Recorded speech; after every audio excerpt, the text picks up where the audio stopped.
कोकणातल्या एका जुन्या वाड्यात मीरा आणि तिची सासू राधाबाई राहत होत्या.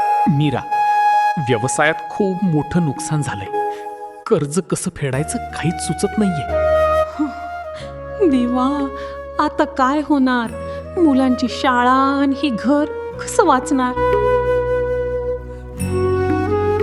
सासूबाई राधाबाईंनी उंबरठ्यात उभं राहून सगळं ऐकलं होतं. मीरा, रडू नकोस पुरी, इकडे ये माझ्याकडं. हे बघ, हे माझे लग्नाचे दागिने. हे विकून टाका आणि कर्जा फेडा. पण आई, हा तुमचा शेवटचा दागिना आहे. तुम्हाला हे खूप प्रिय होतं ना? अगं वेडे, दागिने तर परत येतील, पण माणसं आणि आपलं घर एकदा गेलं की परत येत नाही. मीरा आणि राहुलनी जड अंतःकरणानं ते दागिने सराफाकडे नेले. आई, तुझ्यामुळे आज आपलं घर वाचलं.